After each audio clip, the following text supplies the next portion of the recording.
Boa noite a todos. Vamos ler aqui o Evangelho que fala sobre o ódio. Amai-vos uns aos outros e sereis felizes.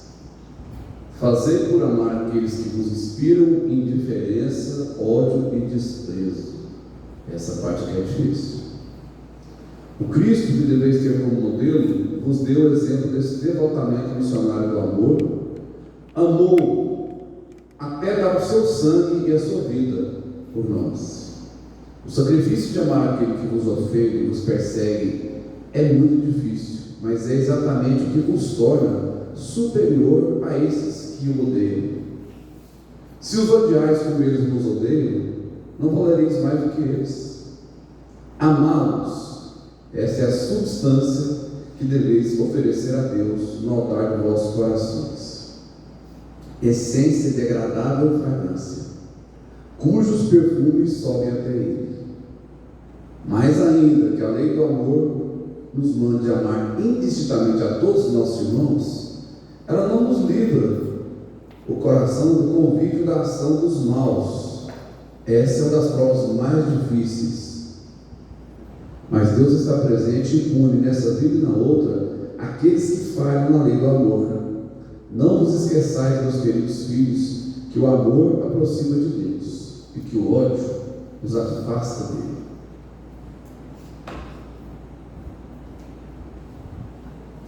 Uma das lições mais fáceis de falar e mais difíceis de cumprir quando a gente fala sobre o ódio, porque a gente já sabe tudo, está gravado na consciência de cada um aqui que a gente não pode sentir ódio de ninguém. A gente já ouviu falar várias vezes que quem tem ódio está desenvolvendo doenças dentro do seu corpo. Quando você fica com ódio, você fica com ira, quando você fica nervoso com alguém, naquele momento você está produzindo um monte de hormônios. Não estou falando de física quântica, de espiritismo, não, estou falando de coisas palpáveis. Todo mundo, quando fica com aquele ódio, sente o coração palpitar, você sente dor de cabeça, você sente que o corpo queimando. Por quê? Porque você está jogando ódio dentro de você está acabando com a sua saúde. E muitas vezes você está com ódio de uma pessoa, o cara nem sabe que você existe, nem lembra que você está na face da terra. Hoje eu estou bem melhor do futebol, graças a Deus, eu estou livre disso. Assisto quando o time perde, quando ganha. Mas quantas vezes que a gente sentiu ódio porque o time perdeu? E o jogador que está no seu time hoje, amanhã está no outro time que está ganhando o dinheiro dele, está só para ganhar dinheiro. E se você está aqui igual um louco torcendo para aquele time, só porque não ganhou o campeonato desde 2005, você fica bravo, né? E aí você fica naquele ódio, e só faz fazer mal para você ter esse ódio. Ódio só faz mal para quem sente. E quando você sabe que tem alguém que tem ódio de você gratuitamente tem a tendência de odiar aquele ser humano também, porque você sabe que ele tem ódio de você. Porque ele fica falando mal de você, ele fica vibrando negativamente contra você, e aí você já não quer nem saber porque ele sente ódio de você, mas você também começa a sentir ódio dele. Gente, se a gente soubesse, se a maioria das pessoas um dia, por que a doutrina espírita é tão maravilhosa? Porque ela mostra para a gente que a vida não é só isso aqui. Um dia eu estava lendo um livro falando sobre os nossos irmãos lá na faixa de Gaza. Sabe como é que é a vida espiritual na faixa de Gaza? O cara nessa encarnação encarna como palestino, odeia o judeu. Aí ele fica naquela guerra com os judeus, aí ele mata um monte de judeus, depois um pouquinho o judeu vai matar ele, né? Ele desencarna, né? Sabe onde é que ele vai reencarnar? Lá na Judéia. Ele vai reencarnar lá, onde tem aquelas pessoas que ele odiava, agora ele vai chamar tudo de irmão, maravilhoso, e vai ficar odiando os palestinos. E vice-versa, ao contrário. E os palestinos vão encarnando em Israel, e os judeus vão encarnando nos palestinos. e vai aquele ódio todo. E aí nunca aparece alguém para falar assim: gente, vamos parar com esse ódio, pelo amor de Deus. Por que a gente odeia tanto? Aí eu odeio porque ele torce com o Goiás, eu odeio porque ele torce com o Vila, eu odeio porque ele é palestino, eu odeio porque ele é judeu, eu odeio porque ele é direito, eu odeio porque ele é esquerdo.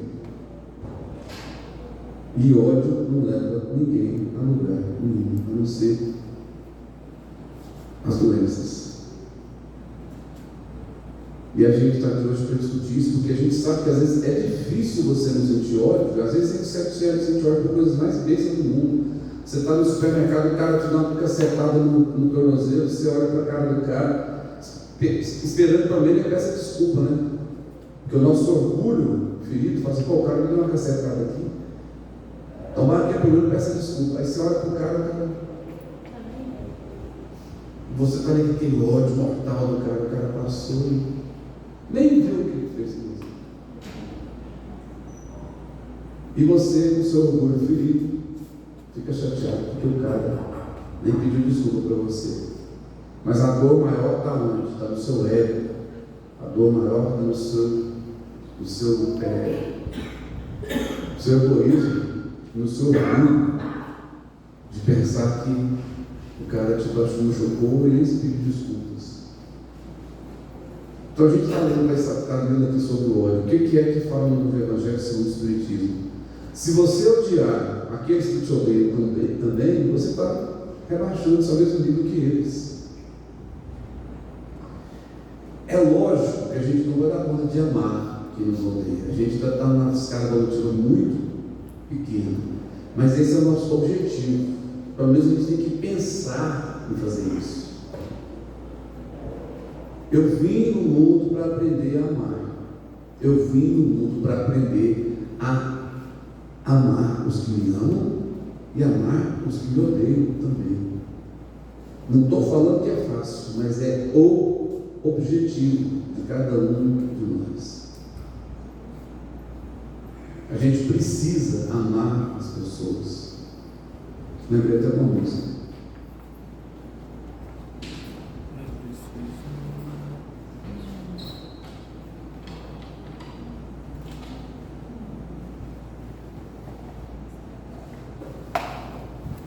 Rapaz, eu já tenho vergonha de contar que já teve um dia na minha vida que eu odiei meu pai, sabe?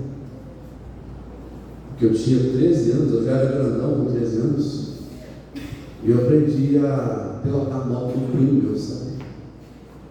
E aí eu achava que eu era contra pilotar moto.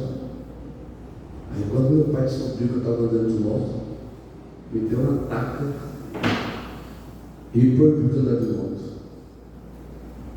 E eu fiquei com ódio do meu pai, já pensou? No auge dos meus 13 anos, fiquei muito bravo que meu pai me deixou andar de moto. Mas eu dou conta de andar de moto. Olha o meu tamanho, eu dou conta de andar de moto. E aí eu vou cantar uma música para vocês que fala do amor entre pais e filhos.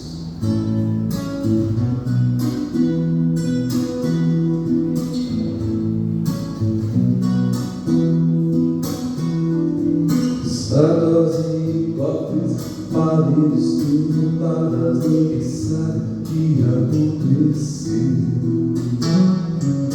Ela se jogou da janela, que a mandar nada é fácil de entender.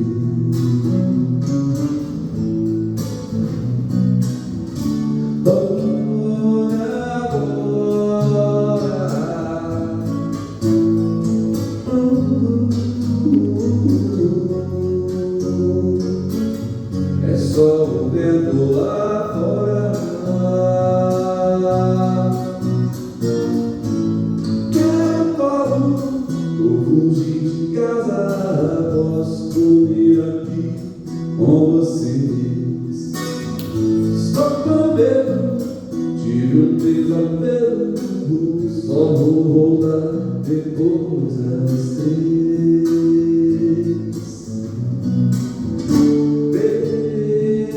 Filho vai ter, vão me dizer.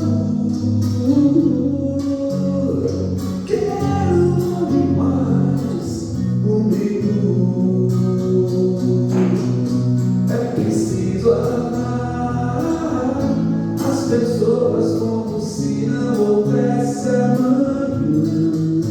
Porque se você parar pra pensar, na verdade não há.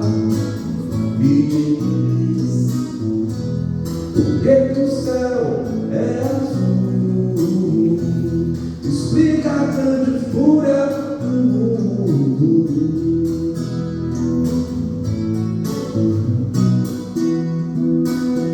São meus filhos que tomam conta de mim. Eu moro com a minha mãe, mas meu pai vem me visitar. Eu moro na rua, eu não tenho ninguém. Eu moro em qualquer lugar. Já morei na casa que nem me lembro mais. Eu moro com meus pais.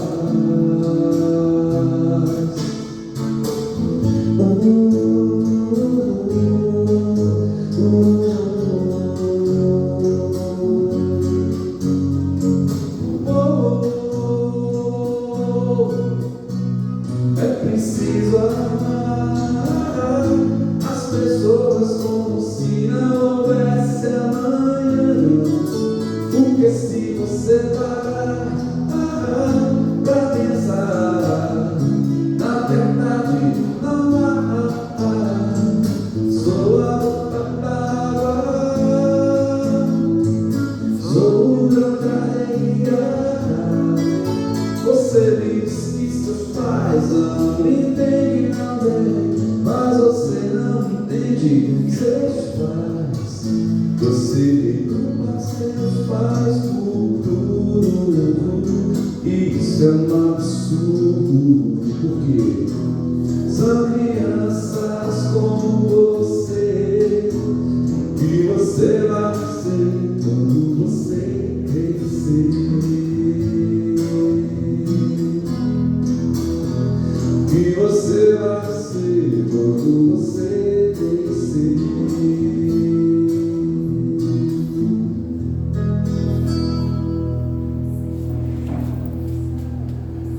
E aí, no auge dos meus 13 anos, porque meu pai me deixou pilotar a moto mais, eu fiquei com ódio do meu pai. Graças a Deus que isso durou só umas 2 semanas. Aí depois o Espírito falou para mim: meu filho, volta para a terra, calma, seu pai está certo. Você é apenas uma criança de 13 anos, você não pode estar andando de moto. E aí depois continuaram meus embates, né? Quando eu estava com 15 anos, eu queria que ele emprestasse o carro dele. Eu já sabia dirigir, e ele falava para mim: não, só quando você tiver carteira. E eu tinha uns amigos que dirigiam, né? E aí meu pai tinha uma sabedoria imensa. Meu pai sempre foi muito sábio. Ele percebia que eu estava com raiva, eu percebia que eu estava com ódio, mas ele, lógico, ele não ficava com ódio, não. Ele me acolhia e falava: um dia você vai me entender. Um dia você vai me entender. Você vai me agradecer. Graças a Deus que eu tive essa visão. Hoje eu tenho, né?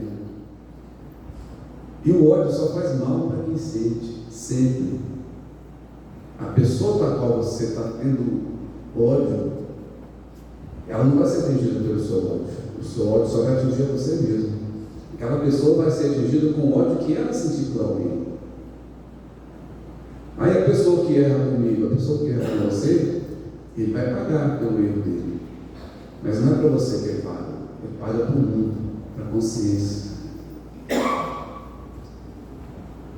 É uma coisa importante para a gente dizer para a doutrina espírita, porque às vezes tem gente que não tem muita convivência com a doutrina espírita e não sabe como é que são as coisas.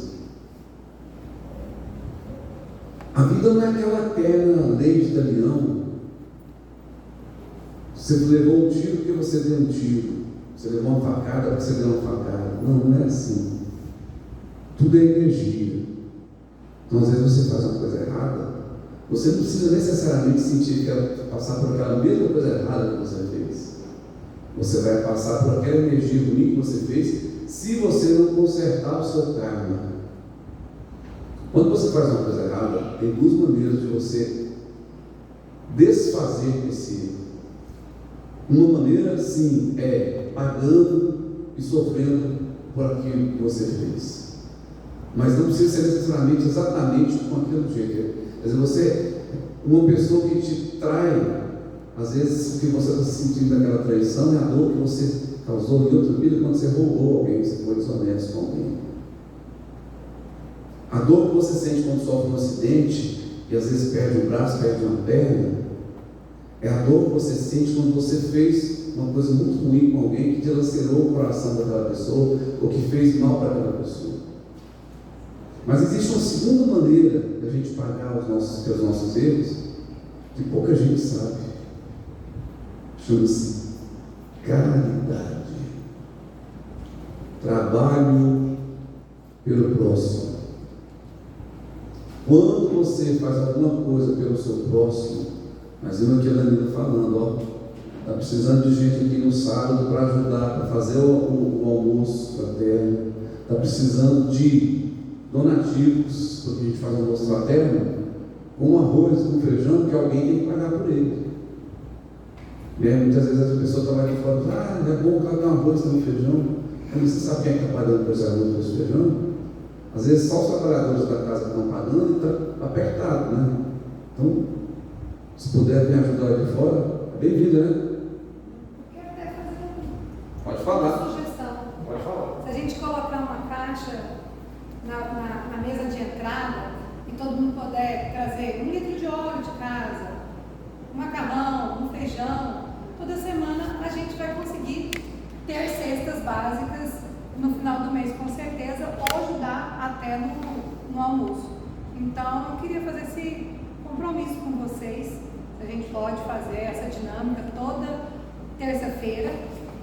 A gente põe uma caixa escrito doações e isso vai ser revertido para as nossas ações de sábado e do final do mês. Podemos contar com todos? E convidou alguém? Olha, o seu compromisso é levar 1 quilo de feijão, 1 quilo de arroz. Obrigada pelo espaço. Isso. Por quê, gente? Porque é a maneira que a gente tem de pagar pelos nossos erros, que todos nós cometemos muitos. A melhor maneira é o quê?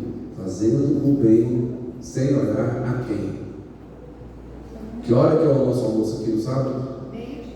E que hora que começa a trabalhar? O pessoal chega para fazer o almoço. 9 horas da manhã já está com as panelas no fogão. Tá vendo aí? 8h30 já tem 8h30. salada sendo feita, precisa de lavar tudo, precisa de fazer muitas coisas. E braços faltam, gente. Então as pessoas que chegam aqui não têm o que comer no sábado. E pega aquela refeição para comer até o final de semana. Então são muitas pessoas que necessitam da nossa ajuda. Tá aí, a gente veio para falar do ódio, mas a gente veio para falar da maneira que você tem para parar de sentir ódio das pessoas. Quando você está trabalhando aqui, fazendo comida, ajudando a fazer, você não vai sentir ódio de ninguém, você não vai ter tempo para sentir ódio de ninguém. Só reflexão. E aí a gente está falando agora, né, de maneiras que a gente tem de pagar o mal que a gente fez. E aí eu tenho uma coisa muito importante para falar para vocês, que me aconteceu hoje. Quando a pessoa se mete a ser um palestrante espírita, ele tem que ter noção da responsabilidade que você tem. Porque você tem que estudar muito para ser palestrante espírita, porque quando você vem aqui falar as coisas, por mais simples que você esteja falando, para muitas pessoas que não conhecem a doutrina, e muitos espíritos desencarnados que estão vindo aqui nesse momento, eles não têm muita noção do que é a doutrina, então você tem que falar, você está falando como se estivesse falando em nome da doutrina, porque você tem que estudar para isso.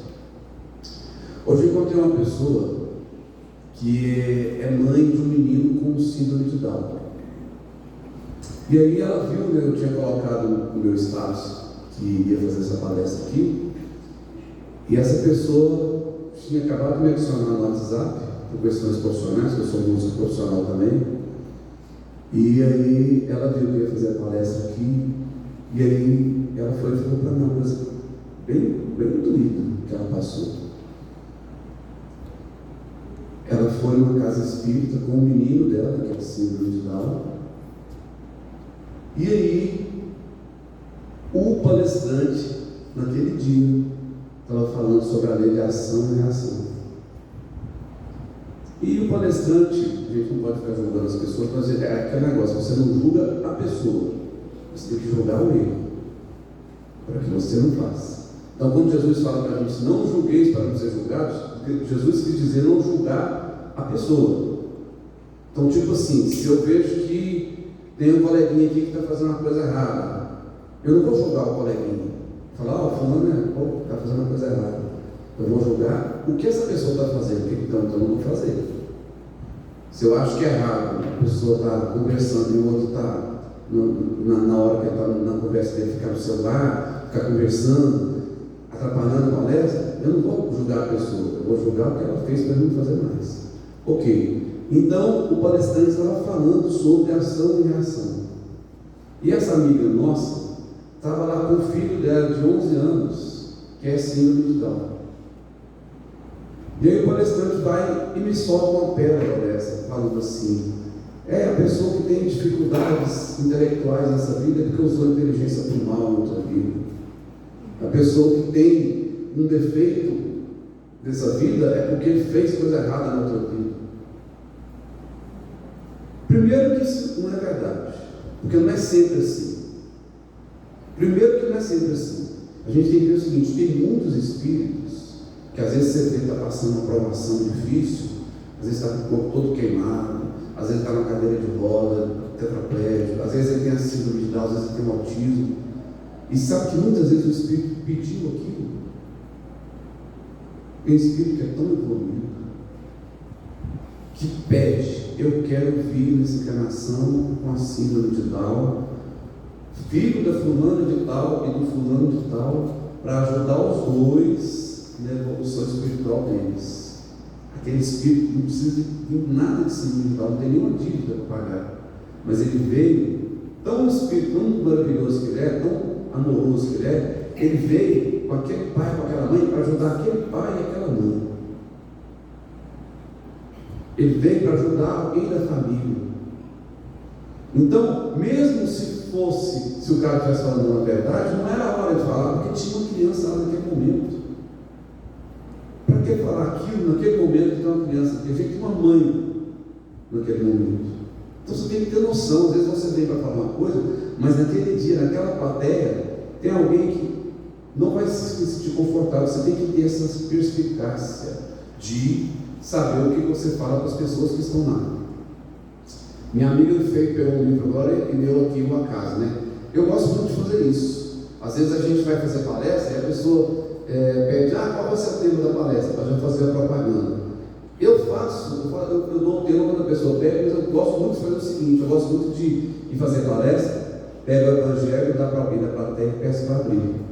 E a gente vai discutir sobre aquele tema. E a gente estudou várias e várias coisas, e tem várias pessoas que podem ajudar a gente na palestra. E às vezes tem uma pessoa na plateia que precisa de ouvir aquela lição. Então, uma coisa muito importante que a gente tem que falar para vocês, que não tem tanta vivência da doutrina espírita: não fica julgando quando você vê uma pessoa que está passando um grande sofrimento, pensar: a doutrina espírita fala que a pessoa só sofre porque ela está devendo de outras vidas, né? Então aquele deve ser muito ruim, né? O que está passando aquele cidadão, a gente acaba julgando a pessoa. E muitas vezes o espírito não deve nada para ninguém, muito pelo contrário. O Chico Xavier, todo mundo conta uma história do Chico Xavier, que ele, quando ele saía do centro e ia para casa, ele abraçava todo mundo, ele era amigo de todo mundo, ele era carinhoso com todo mundo. Mas tinha um gari lá em Uberaba, que todo mundo percebia que o Chico abraçava aquele gari mais tempo, e o Chico ficava conversando com esse gari mais tempo. E o Chico tinha um carinho especial por esse gari. As pessoas que estavam com o Chico todo dia percebiam que, por mais que o Chico quisesse ser uma pessoa democrática e atender todo mundo, mas ele também tinha uma pequena preferência por aquele gari, porque ele ficava mais tempo conversando com aquele gari. Aí um dia o Geraldo Lemos perguntou para o Chico: Chico, por que aquele gari parece que é mais especial para você do que os outros? Aí o Chico deu aquela risadinha e falou assim: não é que ele é mais especial, eu também sou filho de Deus, eu preciso da luz daquele Espírito. Ele é um Espírito muito maior do que eu, e ele pediu nessa encarnação para vir como gari e ter aquela vida simples e humilde e algumas doenças que ele tinha uma doença de pele, e ele falou assim, ele é tão evoluído que ele pediu para vir, não precisava encarnar na Terra mais, mas ele veio para trabalhar a paciência e a humildade. E é um espírito tão evoluído que quando eu estou perto dele, eu estou bebendo da fonte dele. E aí muitas vezes você pode, a pessoa que está chegando na doutrina espírita, que leu só um pouquinho, que pensa assim, poxa, então eu conheço um fulano lá perto de casa que, coitado, não está na cadeira de roda, ele tem autismo, ele tem síndrome de Down, ele é cego. Nossa, esse cara deve ter visto demais, hein? Deve ser um espírito muito trevoso. Nada a ver, gente. Nada a ver. Tem espírito que realmente está passando por dificuldades, porque não aprendeu a lei do amor. Tem, lógico que tem. Mas tem muito espírito que está passando por aquilo para trabalhar a paciência, a humildade dos seus familiares também. Tem espírito que fica cantando aí a noite inteira pensando que um dia vai ser famoso, mas né? Serve daqui umas 15 encarnações ainda.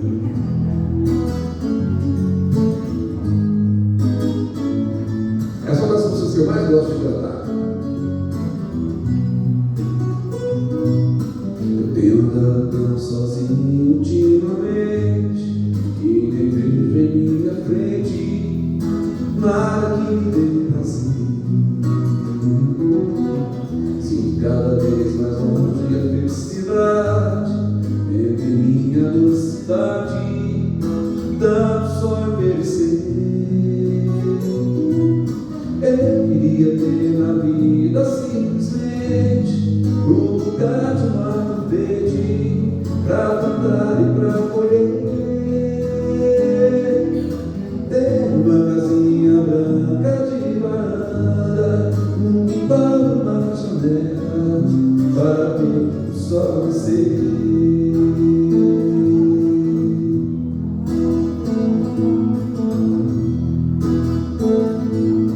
Às vezes a caminhar pela cidade, a procura de amizades, vou seguindo a multidão,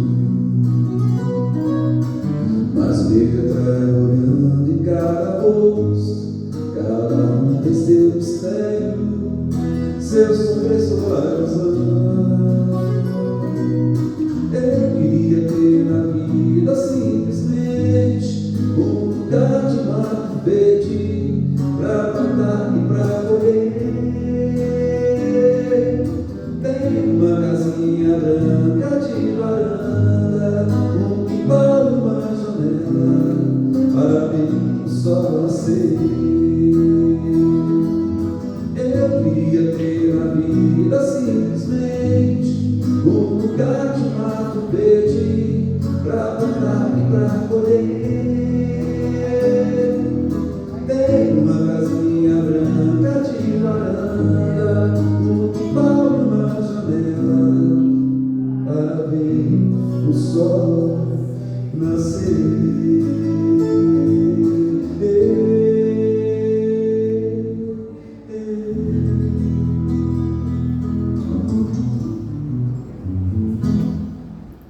Quem fez o vídeo quiser marcar no Instagram, marca lá Júnior Seabra Músico.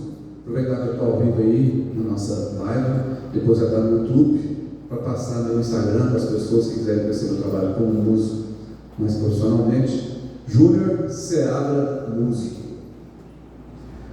Então, gente, a gente estava falando sobre o ódio, falando sobre a responsabilidade que a gente tem e o tanto que a gente tem que evitar e cortar essa palavra do nosso vocabulário. O cristão não pode sentir ódio de ninguém, muito menos dos que vos odeiam, muito menos desses, porque senão você fica retroalimentando esse espírito do ódio. E a gente tem que ter uma certa consciência do papel que a gente está fazendo na vida. Porque às vezes a pessoa tem ódio da gente, como a gente é espírita, né?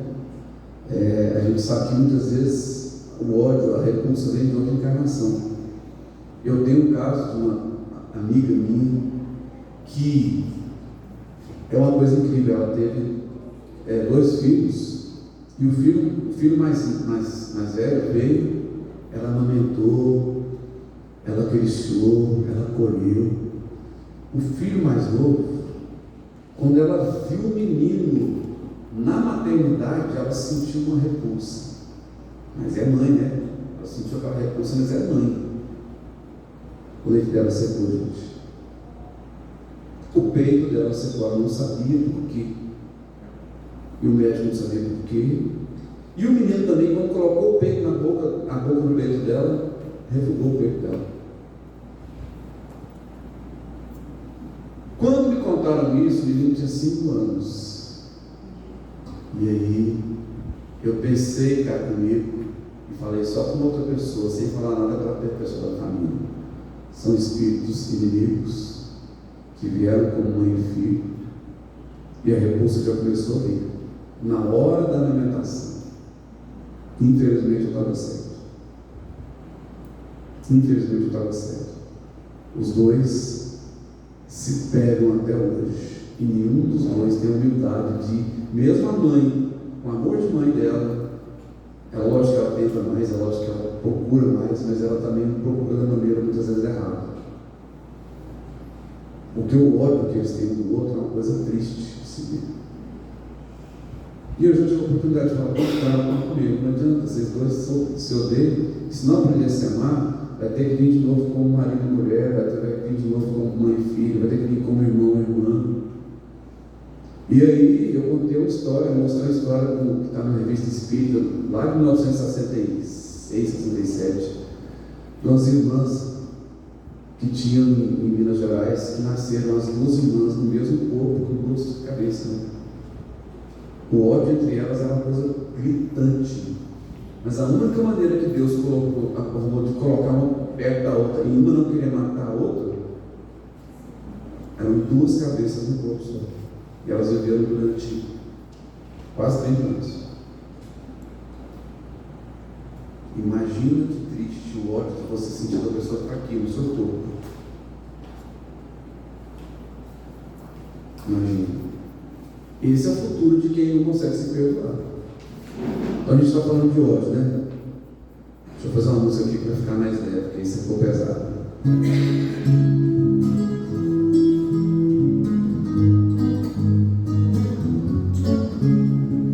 Jesus Cristo, Jesus Cristo, Jesus Cristo, eu estou aqui. Jesus Cristo, Jesus Cristo, Jesus Cristo, eu estou aqui.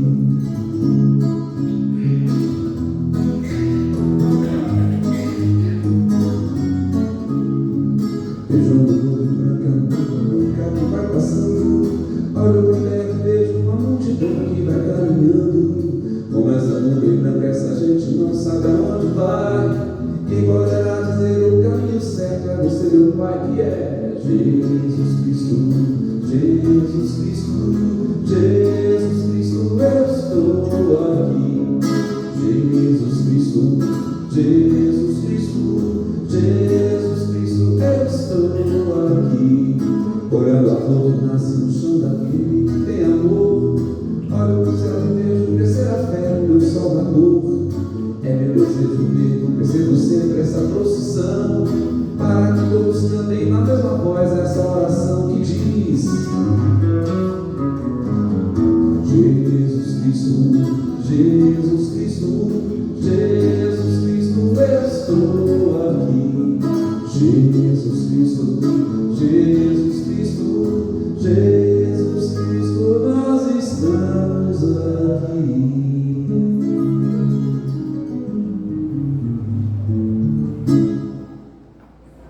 Vou ensinar para vocês hoje a maneira mais correta, segundo a doutrina espírita nos conta, de você agir quando alguém que você sabe que te odeia.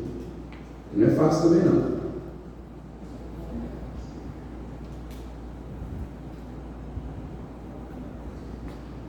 Sabe quando Jesus falou, quando alguém bater na sua face direita, dá também a esquerda? Quando Jesus falou, se alguém obrigar você a caminhar 1000 passos, caminhe 2000 passos. Ele quis dizer, eu não quis dizer que você vai ficar apanhando o resto da vida lá, não. Não, ele quis dizer para você não querer revidar o tapa na cara que você levou.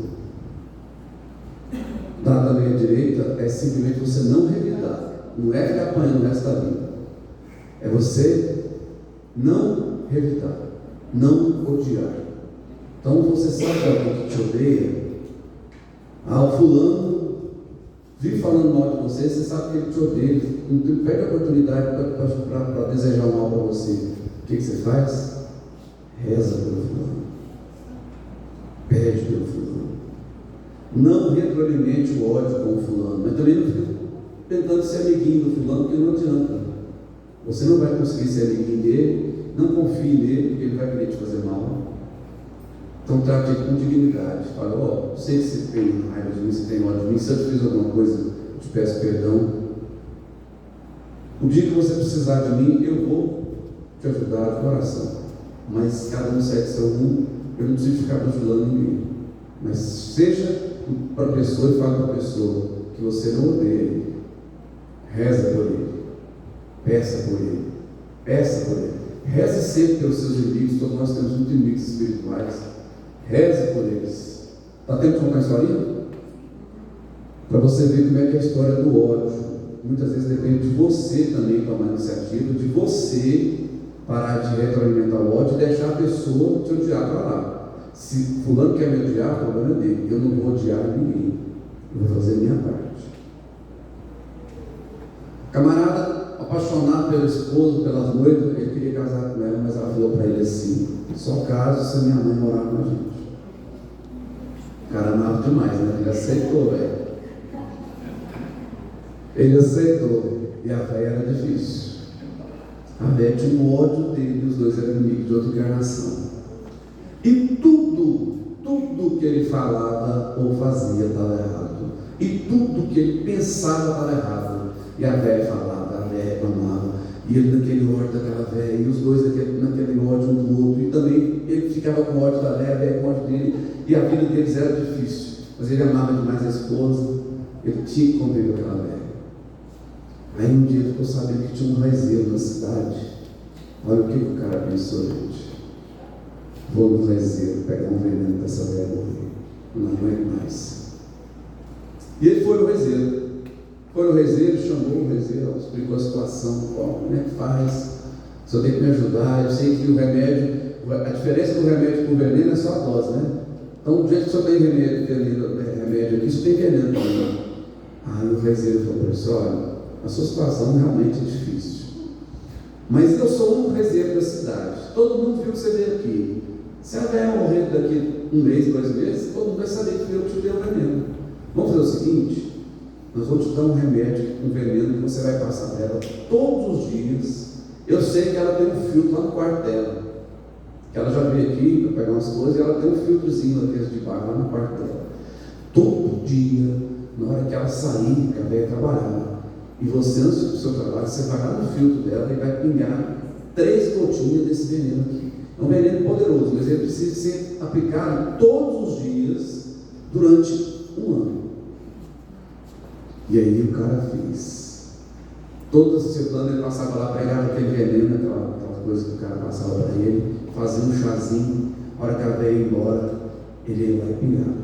Só que tem um detalhe: para ninguém perceber que fui eu que dei o veneno, que você aplicou, você vai ter que mudar a sua atitude com ela. Toda vez que ela implicar com você, você faz uma oração por ela. Toda vez que ela fala mal de você, você cala a boca e não fala nada dela. Toda vez que ela fala uma coisa errada sobre você, você cala a boca e faz uma oração por ela e deixa que o veneno vai acabar com ela.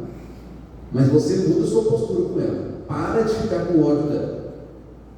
E assim ele começou. Ia lá e pegava as 3 gotinhas, e a velha pegava, e a velha falava. E ele só olhava para ela e falava assim: não vou brigar com a senhora não, já está assim. Ia fazer uma oração pela velha. E a velha falava até espumar o canto da boca. E ele falava assim para ela assim: não vou brigar com a senhora não. Por dentro ele estava corroendo, mas ele já estava mudando a postura dele. E a velha falava, e ele ficava quieto. Ei, velho, sua batata está assando. Todo dia vai pegar as gotinhas. E a velha continuando naquele outro. Você vai ver que ela passou uns 5, 6 meses, a velha começou a cansar, tanto brigar, e o cara não brigava. E a velha começou a brigar menos, e a velha pegava e brincava e não fazia nada, a velha vai começando a cansar. Sabe que eu também estou cansado de brigar com esse cara? Eu vou parar de ficar brincando com ele. E os dois começaram a arrefecer aquele ódio. E começou. Você não vê que a hora que eu olhei para os 10 meses, ele estava até conseguindo suportar os dois e nem tinha ódio do outro mais. Aí ele estava preocupado, né? Fui lá no Brasil e falou assim: poxa, e agora? Tem quase uns meses que a gente está dando remédio, estou ganhando para a velha, e agora eu não quero que ela morre mais não. Aí o cara falou assim: fica tranquilo, era só uma erva cidreira da morte dele. Eu jamais ia dar veneno para você dar para aquela senhora. Era só uma erva cidreira, mas você tinha que mudar a sua postura com ela.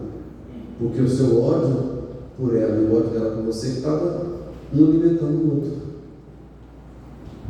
Saideira para a gente ir embora.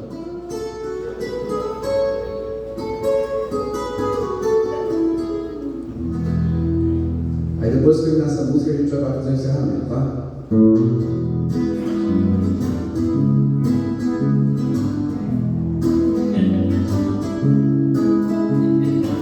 Esse é o sertão onde a velha morava.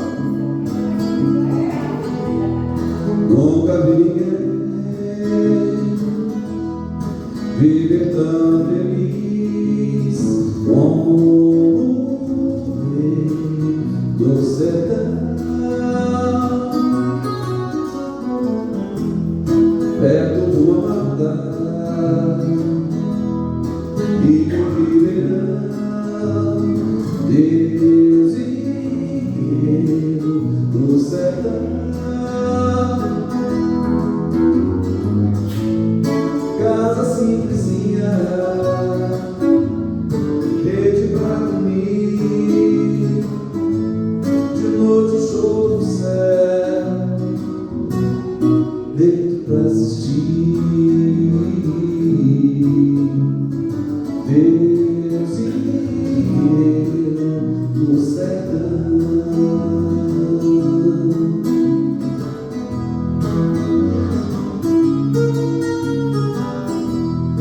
Adoro você, às vezes no lugar, lá vou eu, cuidar do chão, trabalho cantando, até a inspiração, Deus e eu no sertão. Não há solidão, festa para a vida. Depois da missa eu vou ver minha menina. De volta pra casa, queima lenha no fogão, e junto ao som da mata voei o violão. Deus e eu no sertão.